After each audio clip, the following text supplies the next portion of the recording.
झूठा साबित किया है। और ऑपरेशन सिंदूर के उस सच से, जिससे कि मोदी सरकार कोसों दूर भाग रही थी, आज उस सच को सामने लाकर खड़ा कर दिया है। हमारे साथ दो खास मेहमान हैं, उनसे मैं आपका कि अभी तक जब भी ट्रंप साहब ये कह रहे थे आके कि ऑपरेशन सिंदूर का सीज फायर हमने करवाया और भारत सरकार उस पर चुप थी, तो भारत सरकार एक तरह से यह संदेश देने की कोशिश कर रही थी कि वो ट्रंप साहब का निजी मामला है, उनकी निजी राय है, इस तरह का कुछ हुआ नहीं है। लेकिन जैसे ही इन्होंने कल इनके राष्ट्रीय सुरक्षा परिषद का सम्मान दे दिया, और वो भी रिकी गिल को दिया। रिकी गिल का पूरा नाम है रणजीत सिंह गिल, वो हिंदुस्तान मूल के हैं। और सिर्फ ये नहीं, राष्ट्रीय सुरक्षा परिषद का सम्मान नहीं, उसके साथ साथ वो दक्षिण एशिया के ट्रंप के जो एडमिनिस्ट्रेशन है, ट्रंप की जो अभी ट्रंप 2 चल रहा है, उसमें सीनियर डायरेक्टर हैं दक्षिण एशिया के।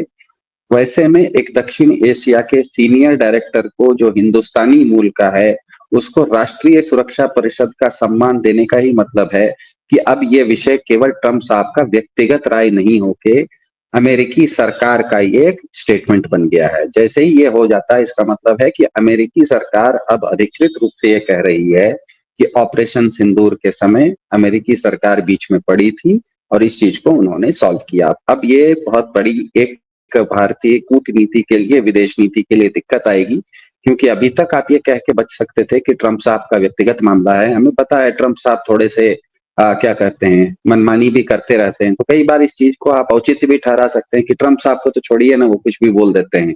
लेकिन अब ये बात उस तरह की नहीं है, ये एक बहुत महत्वपूर्ण बात हो गई है, क्योंकि रिकी गिल साहब का बहुत गंभीर विषय है।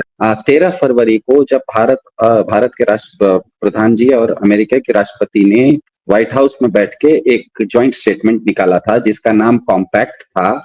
उसका पूरा का पूरा ड्राफ्ट, मतलब उस चीज को, कॉम्पैक्ट की पूरी ड्राफ्ट को, वो पूरे के पूरे समझौते को ड्राफ्ट करने वाले उसके रचनाकार यही व्यक्ति थे, रिकी गिल ही साहब थे। और उस समझौते के अनुसार 31 दिसंबर, मतलब आने वाले 3 दिनों में, भारत और अमेरिका को उसमें जितने भी 31 पैराग्राफ का वो जो समझौता है, उसमें जो जो भी चीजें लिखी हुई है, उस पे भारत और अमेरिका को समझौता कर लेना है।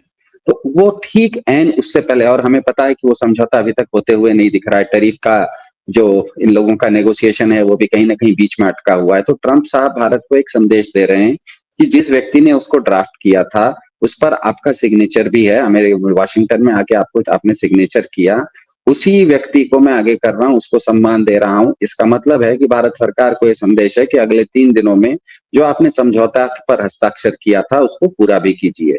इसके बाद, फरवरी के बाद 3 बार कम से कम रिकी गिल साहब भारत की यात्रा कर चुके हैं। पहली बार उन्होंने मार्च में भारत का दौरा किया था। मार्च में जब भारत का दौरा किया, उसके बाद अगली बार जब जेडी वांस साहब, अमेरिका के उपराष्ट्रपति, भारत दौरे पर थे, उस दौरे में भी ये साथ में थे। और संयोग ऐसा है कि जिस समय जेडी वांस साहब भारत की यात्रा कर रहे थे, उसी दिन उसी समय भारत में पहलगाम में जो आतंकी हमला हुआ था, वो उसी समय हुआ था। उसके बाद से फिर वो अगस्त में भी रिकी गिल साहब भारत आए हैं। भारत में वो भारत के राष्ट्रीय सुरक्षा सलाहकार और उनकी टीम से भी मिले हैं, उद्योग जगत से भी मिले हैं।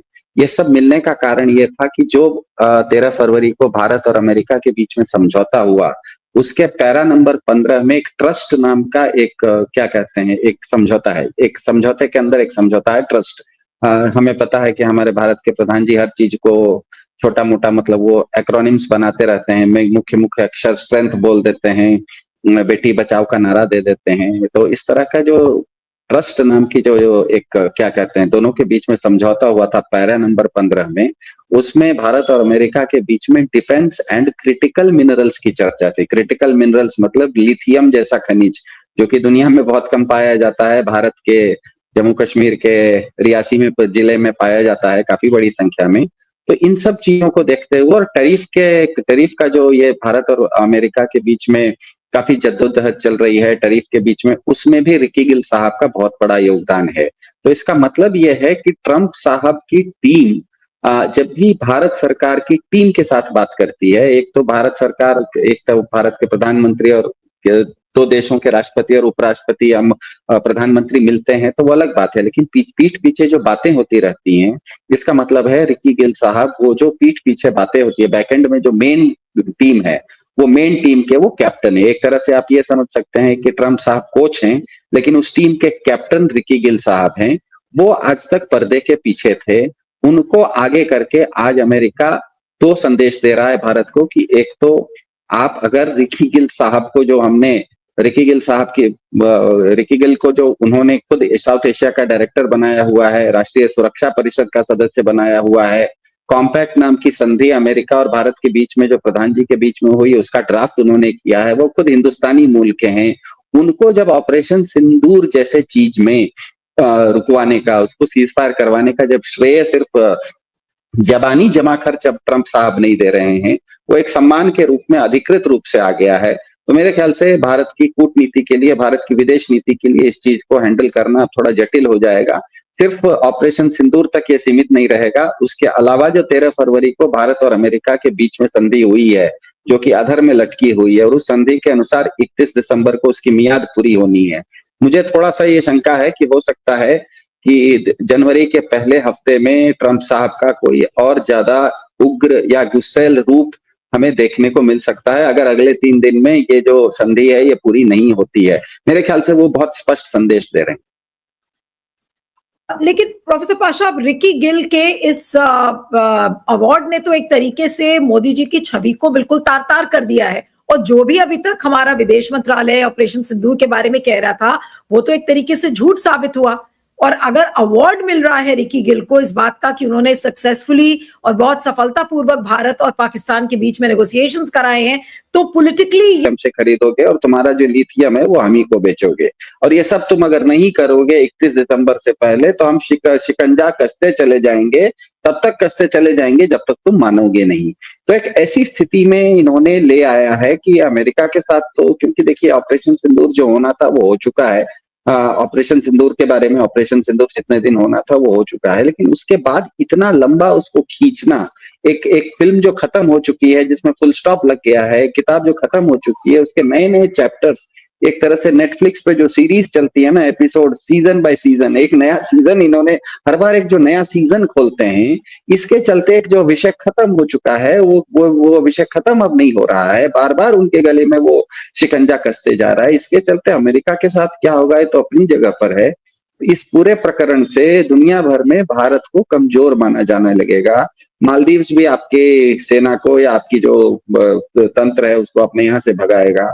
नेपाल आपसे बिना पूछे अपना प्रधानमंत्री बदल लेगा।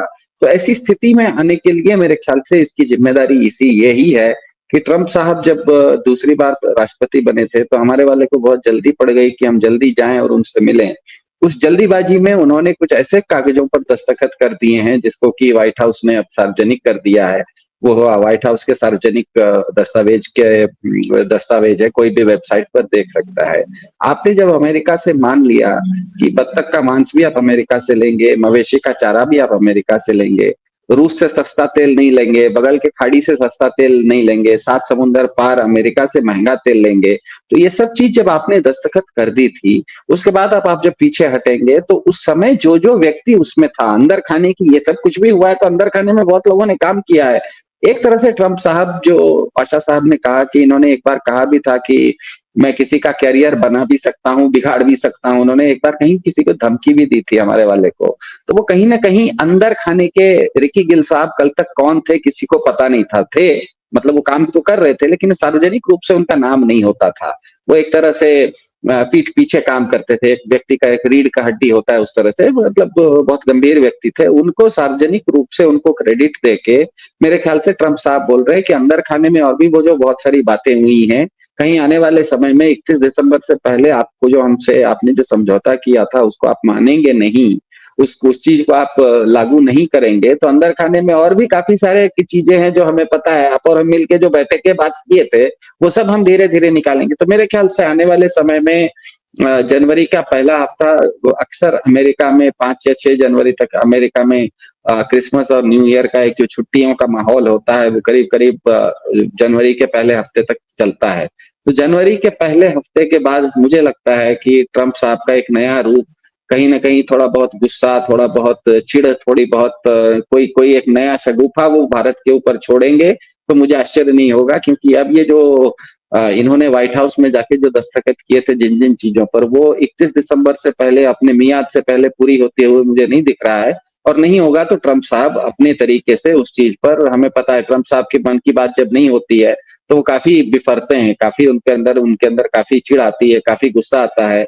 काफी सारे लोगों के लिए काफी अटपटी स्थिति वो पैदा कर सकते हैं। तो मेरे ख्याल से भारतीय जनवरी के पहले हफ्ते में 10 तारीख के आसपास ट्रंप साहब का एक नया सीजन नेटफ्लिक्स का खुल सकता है। मुझे आश्चर्य नहीं होगा ट्विटर पर वो कुछ और फिर अंदर खाने की कुछ नई बात वो बोल दे, जिससे कि पूरा हंगामा खड़ा हो जाए। मुझे आश्चर्य नहीं होगा। लेकिन आने वाले समय 2026 नया साल जो है भारतीय कूटनीति के लिए, भारतीय विदेश नीति के लिए बड़ा अटपटा शुरुआत होने वाली है। इसका श्री गणेश बहुत सीधा नहीं हो रहा है, ऐसा मुझे लग रहा है। रिकी गिल के इस अवार्ड ने एक बार फिर से बहुत सारे जो दरारें हैं और ऑपरेशन सिंदूर के बहुत सारे ऐसे सच जिसके बारे में मोदी सरकार बात नहीं करना चाहती है, रिकी गिल के इस अवार्ड ने बहुत कुछ साफ कर दिया है। अगर ट्रंप प्रशासन रिकी गिल को इस बात के लिए नवाज रहा है या अवार्ड दे रहा है कि उन्होंने सफलतापूर्वक नेगोशिएशन भारत और पाकिस्तान के बीच में करवाया, और ये वही स्टैंड है जिससे भारत की सरकार दूर दूर तक भाग रही है।